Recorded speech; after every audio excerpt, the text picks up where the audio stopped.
This is it. The rematch you've all been waiting for. Heck, half the nation's been waiting for it in the NFL because it is Chiefs versus Bills, Mahomes versus Allen. All the et ceteras are coming, but it comes down to that. We're going to talk about the how, the why, the when, the where, and how we're going to get this done today and give you our predictions for this monumental matchup. Welcome to Locked On Chiefs. From the land of the free and the home of the Chiefs, this is the Locked On Chiefs podcast. Welcome back, everybody. This is it. This is what we kind of looked for the whole first half of the season when we began getting ready for this year in the preseason. It's come down to this. We're going to go through the situation where everything's at, who the key matchups are, and give you our takes on what should happen. Welcome to Locked On Chiefs. We're part of the Locked On Podcast Network, your team every day for free on every platform. Thanks for making us your first listen. Now check out another show like The Bills Show. If you haven't listened to Joe, who was with us yesterday, make sure you grab that show because that's a lot of fun. And go check out the Draft Show or a number of different vehicles for information for your NFL usage. A lot going on here. I'm Ryan Tracy, the founder of Rogue Analytics and Performance Consulting, as well as RGR Football and NFL 33. And I'm Chris Clark. Thank you all for listening. There is a ton to talk about. I cannot wait to talk about this game. It has been something that I have been looking forward to since the schedule came out. Both teams are 4-1. It's a little surprising, to be quite honest. I thought that both of them had a chance to go 5-0. But obviously at 4-1, they're still great teams. And there is so much to talk about when we get into these matchups and how this game is going to play out. Yeah. And everybody wants to make it Mahomes versus Allen. And obviously they're not playing exactly against each other. They're playing against each other's defenses. And quite frankly, the Bills have the edge. It's up to the Chiefs defense to step up and give a little bit more. We've seen flashes of it. I think they can do it.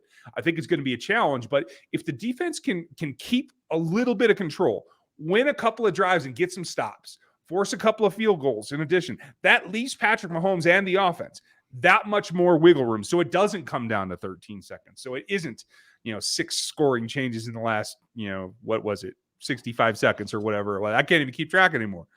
It is about a team effort. And I know as much as everybody wants to make this Mahomes versus Allen, it's not.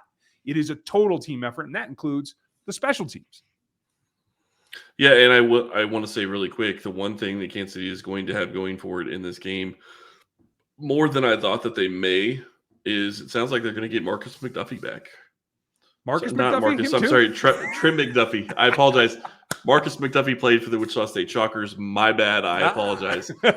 Trent McDuffie. I did that yesterday too, I think.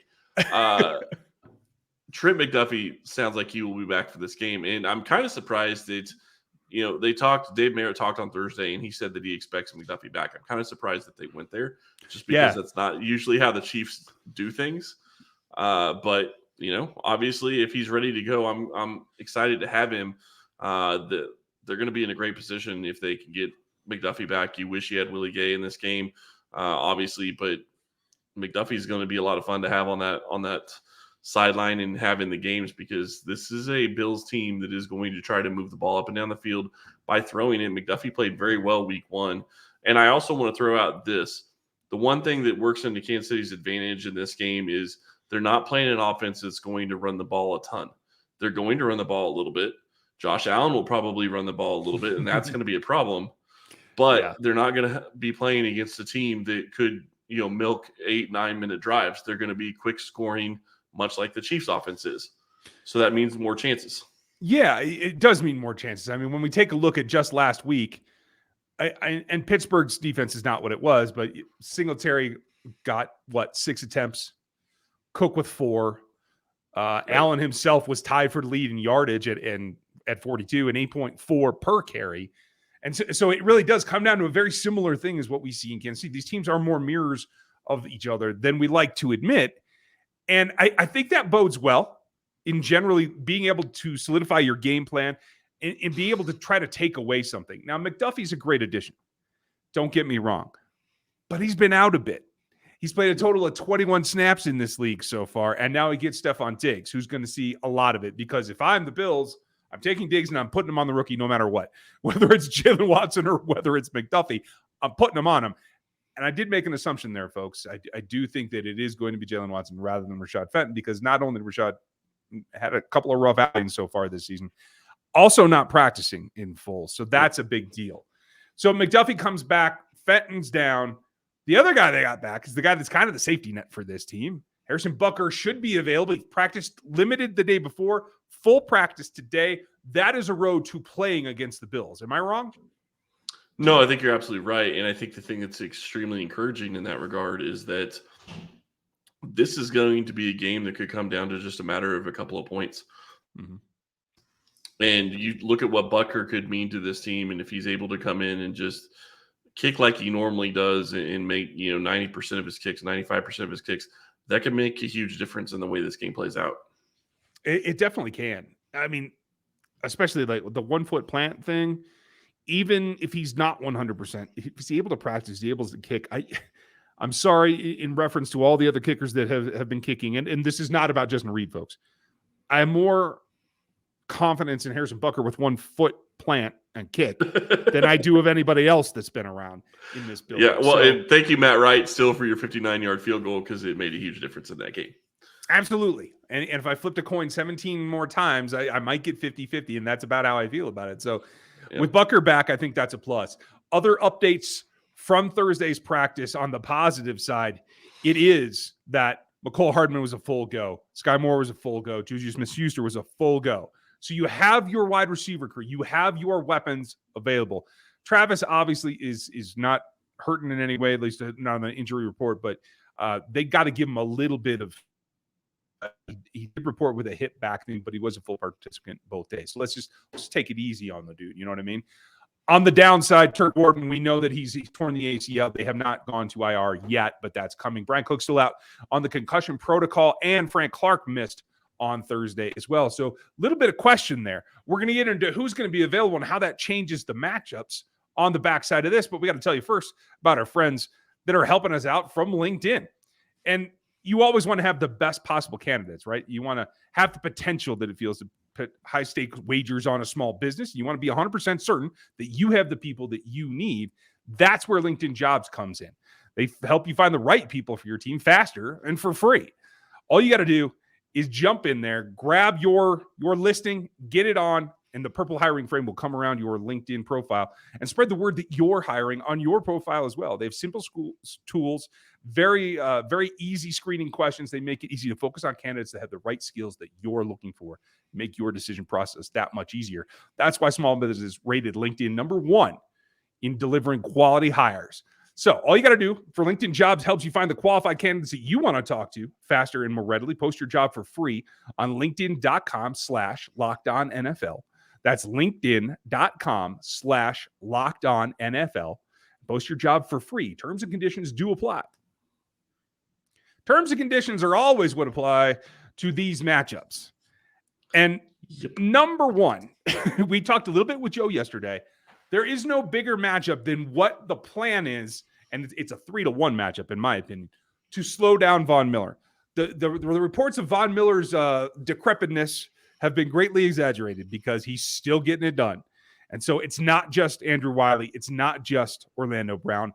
It's got to be some help from the backs, the tight ends, and even the wide receivers, just to give him a little bit of pause, knock him a little bit off stride. You got to attack him, and I think he's got to be the focal point of this defense. And I think you're right. I think the other thing you look at, and I think that actually this plays into Kansas City's hands a little bit and actually helps them, is what they had to do and what they had to change against the Raiders. The Raiders got a lot of pressure early on in the game. Crosby was eating. So was Chandler Jones. And one of the things that Kansas City did is they started pulling guys in close to the line of scrimmage. And whether or not that meant that the tight ends were chipping and the wide receivers were chipping or whatever, that widened the stance for those defensive ends, and that helped a little bit. I'm not going to say it's going to help a ton. A guy like Miller is going to get his probably, and that's definitely a matchup that you have to worry about. And I'm concerned about it. I think that you have to be able to neutralize that as best you can. And what can you do to do that? And one of the things is I think that you got to go with the short passing game in some regards. You got to get the slants going. You got to get curls going. You have to, do some other things that may run into, a situation where you're doing jet sweeps. Get them thinking that you're going to be doing different things than what you've done. And I do feel that this is a game Andy Reid has been preparing for all offseason. I think that he knows that he has to be prepared for this game offensively. And I think that that's also going to play into how this is going to shake out for the Chiefs. And also, you need to get the running backs involved, whether it's via screen or, angle routes or, flat throws. Get them involved. Use them. You have running backs that can actually catch the ball out of the backfield and do very well with it. Well, and that's all well and good. I think that's perfectly legitimate, but I think you have to augment that because I don't expect it to be like a bad weather game. But a couple of years ago, we saw a bad weather game, and we saw what Clyde was able to do that night on the ground. And I think that should be a piece of this as well. Ed Oliver's been getting moved around a little bit on their defensive front. Greg Russo is certainly a threat in the pass game as a bookend on the other side of Von Miller. In the run game, he's not quite that kind of defender. Center of the edge has been a little bit more difficult to find there. So I do think that there's opportunity on the ground. And if you can wear them down, much like we saw a couple weeks ago against the Bucs, if you put some fatigue on that defensive front, that opens everything up. So I hope that Andy's got it scheduled out and he's got everything in the front 15 ready, like I figured that he does. And I hope it's a little bit more 60-40 rather than 80-20 in terms of pass run volume. You always want more run volume than it's ever going to generally be. But I understand where you're coming from, and I get it. I look at this game, and I talked about this a little bit on the crossover show, but really the bigger thing for me is really getting down into the individual matchups. You start looking at the Chiefs wide receivers versus the Bills corners and how that's going to make such a huge difference in how this game is played. Bills are probably going to run a lot of zone, I would imagine, against Kansas City. I don't think that they're going to do the same man coverage that Kansas City's seen a lot the past couple of weeks. And if they do play zone, how does Kansas City handle that? How do they attack it? And Mahomes has got to get them in the right, in the right alignment and get the receivers running the right routes. And I think that they have the ability. The nice thing is, I actually feel better about this offense than I would have this time last year because you can't take away 5 people. You can take away Kelsey, maybe, like the Raiders did for the most part last week. You can take away a guy like Tyreek Hill, like teams have done in the past. But Kansas City now has 3 or 4 or 5 guys they can put on the field that can burn you and can hurt you, even if it isn't long balls, which Kansas City hasn't been doing a lot of this year. If you're able to move the sticks at 6, 7, 8 yards a pop, you're going to be in great shape. Yeah, I agree. Great shape is exactly what they'll be in if you can do that. The guy that's been playing the best for this team has missed a couple of games with a rib injury is Jordan Poyer. You guys heard me talk about him last free agency because I thought he looked great in a Kansas City uniform. But he was limited at practice the last 2 days. It looks like they've been doing what the Chiefs have been doing with Butker and kind of holding him back and waiting on this game to let him return. Now, that said, that's fine. And if they're going to play 2 high shells and he's going to stay up there where he's got half a field to worry about and he isn't doing a whole lot of back and forth between the box and the high safety role, I think that's something that the Chiefs are just going to have to run the ball, pick the underneaths, do what we've seen them do lately. But if they've been saving him because they want him back at full strength and they're going to use him to be their version of Tyron in the past years and probably Legarius now, where they move him around, that has to be the trigger point. In the secondary, you have to know where he is at all times because he's just too good a playmaker. But it also opens up some opportunities. If they bring him down into the box and they're moving to either cover 3 or if they decide to go man, I'll be a little bit surprised if they do that. I agree with you. I think there's going to be more zone in this game. But if they do that, that's when Patrick's got to hit those seams and take advantage of a single high, even if it is somebody that's got range. I think it's all about Poyer and understanding where he is as he sets up the Bills' defense. Yeah, and I like what you say there, and I think that that's going to be intriguing. Poyer's a guy, obviously, that can make a lot of plays. They don't have Micah Hyde. That's a huge loss for them on defense. And this defense is going to be a very good – I mean, the Bills' defense is very good. So that's a huge concern as to how you're going to attack that defense offensively for Kansas City. When you flip it over to the other side for me, though, and you start looking at the Bills versus the Chiefs defense, there's still a lot. I mean, there's a ton of questions. I mean, you talk about Frank Clark being out. Maybe Deanna's back this week, but if you're not going to have pass rush on Josh Allen, that's going to be a problem. And the other problem that you run into with going against Josh Allen is even if you hit him, generally he's probably going to get the ball where he wants to go because of his size, but he's going to be so hard to bring down, and you have to bring him down. And if he gets out of the pocket and he starts running, that is where it's really going to hurt this team. And I think that you look at what they may have to do this game. They may have to spy him, because that's one guy that you cannot allow to continuously pick up, a 3rd and 3 or a 3rd and 4 or a 3rd and 5 type situation where he's stepping up into the pocket and just picking up those yards with his legs. Agreed. And I think we should talk about who that should be, because I have a concept that you might not agree with after we get back into the prediction segment. And I want to tell you about our friends over at BetOnline.net. BetOnline.net is your number one source for football betting info this season. Find all of the latest player developments, team matchups, news, podcasts, and in-depth analytics and analysis on every game you can find. And as always, BetOnline remains your continued source for all your sport wagering information, with live betting and up-to-the-minute scores for every sport out there. The fastest and easiest way to check all your favorite games and events, including the MLB playoffs, MMA, boxing, golf, hockey has started back up. And obviously the NFL is out there as well. Head to betonline.net or use your mobile device to learn more. BetOnline, where the game starts.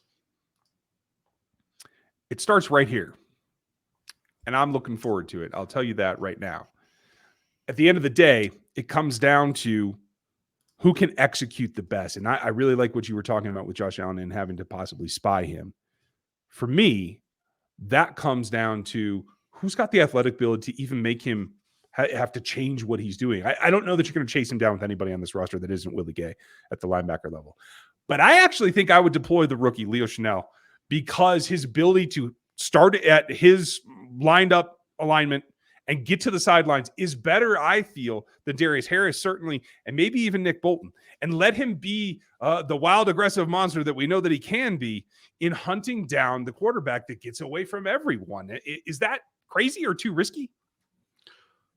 Risky, maybe. Crazy, I don't think it's crazy. I think that you have to look at this game and you have to realize that you're going to be in a situation where the guy that you would really want to have spy him, like you said, is Willie Gay, and he's not going to be available. So Chenal makes a lot of sense, mainly because you're not going to have him on the field for a ton of downs. And maybe this is going to cause him to be on the field more than you would expect. But he's also a guy that's going to make somebody pay when he hits him. And that could be a huge benefit in this game. I'm not trying to say play dirty. Please don't take it that way. Right. I'm just saying he is a guy that likes to hit, and he likes to close, and he likes to hit hard. And that is something that could be a huge value if he's able to get a couple of shots on Josh Allen early in the game. Yeah. Well, and particularly he's got the speed, but he's got the ability to change directions. And when you're playing against Josh, that's what you got to have, because you're going to have an initial read. And if he just pulls the ball and takes off, you got to be able to turn on a dime. And I think that's one of the skill sets that really lends to Leo playing a lot more in this game than we've seen in the past, depending obviously on situations. We will get into that. And the situation is what it all comes down to. Do you want to go first? I'll go first. I still look at what I said yesterday. And the one caveat in how I may change this is I said yesterday on the crossover, I thought it's going to be a 1-point game. I still think it could be a 1-point game. It could be, a 2-3 point game, but I do think that it's possible that Butker is going to have a say in this game more so than I ever would have thought, mainly because I think that Kansas City could be in a situation where they have to have him kick a 54 or 55-yard field goal. And that's not going to be a situation you want to put him in coming back from his injury. But it would not shock me if they have to put him in to try to attempt a field goal late in the game to win it. I still think it's going to be really close. I'm going to go 37-35 Kansas City. Oh, wow. You're even higher than me. The line, by the way, according to BetOnline, you guys can check them out. We told you about them earlier, is 55.5, I believe, total. I think that's low, but you went even above me. I agree with you. I think it is back and forth. I don't think it comes down to 13 seconds. I do think somebody's driving at the end of the game, but I think it's in desperation to try to catch up, to tell you the truth. I think the advantage right now is that the two teams have been playing in a direction. I think they're both going to have to change path a little bit. I don't know that the Bills' defense is going to hold up as well to the Kansas City Chiefs as it did say the Pittsburgh Steelers. I just don't see those as equal threats. And I do want to say something really quick on that before you give your prediction. That's one of the things that always plays into this for me when looking at these games is the Bills haven't played the schedule the Chiefs have. Yeah. And you look at the schedule the rest of the season that they have, if they don't lose this game, they're probably pretty easily the number one seed. And I don't know that Kansas City can even be in that discussion. Yeah. even if they win this game, just because of the schedule they have the rest of the season. It's definitely going to be a lot more difficult. So it comes down to selling out to win this ball game. And I do think everybody on the field is going to do that in the coaching booth, upstairs, whatever, everybody. But in the end, it comes down, I agree with you, a 1-point game. I have it slightly lower, at 34-33, Kansas City. Let's hope that the Chiefs can get that done. Let us know what your prediction is down here in the YouTube comments, over on the Spotify reviews, the Apple reviews. I mean, put it in Yelp if you want to. Let's know what you think is going to happen here. I'm looking forward to it. We thank you for spending your time. We will be live post game. Don't forget that. We'll be prepared. Be delayed just a little bit as we wait for the pressers, and then Matt Derrick will join us as we always do. So thank you for your time. Enjoy your weekend up to that point. We will see you post game of Chiefs versus Bills.